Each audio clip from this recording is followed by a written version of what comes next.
大家好啊！咁我最近睇到電視有一單租務糾紛，都覺得幾值得同大家分享嘅。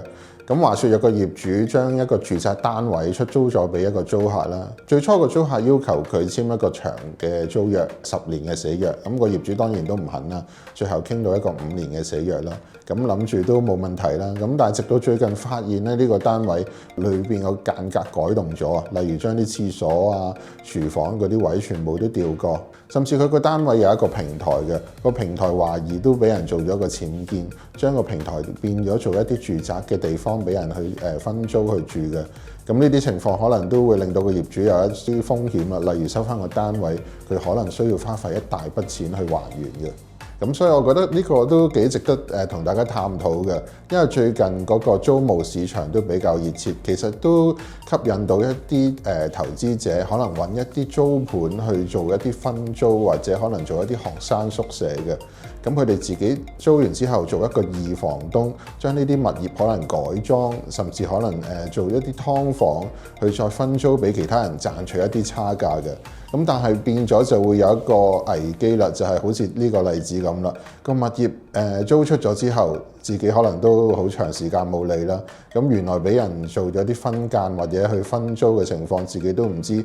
咁藉住呢個例子，都想同大家探討下有啲咩方法可以預防以上嘅情況發生呢？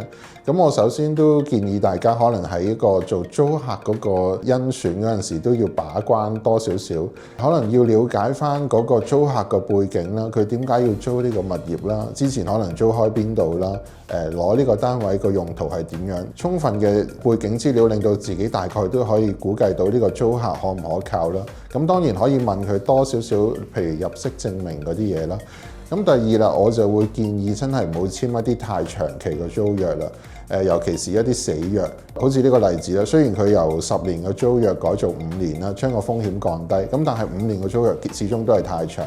當你發現咗問題之後呢，其實要將個單位可能要收翻，甚至可能還原咧，其實都要花費好多時間同埋心機嘅。咁未必即刻可以將個租約終止嘅。咁我建議可能真係用翻市場一般租約，1年生約、1年死約，其實個彈性就會雙方都大咯。咁第三啦，就係定期可能都要同翻管理處啦，去了解翻個租客狀況。咁變咗其實出出入入，可能佢有啲陌生人經常上個單位，我哋都可以有一個新嘅資訊知道啦。咁有啲可能新嘅屋苑更加會嚴少少，會需要求業主可能簽一個住戶證俾個租客，佢先可以有個權限去出入嘅。咁藉住呢個把關，亦都知道個租客會唔會有一個分租嘅情況啦。咁最後啦，其實都真係需要定期可能同個租客有啲溝通啊，甚至可能有個機會可以上個單位去做一啲檢查。咁呢個就可以真係可以好具體咁了解到個租客嘅狀況啦。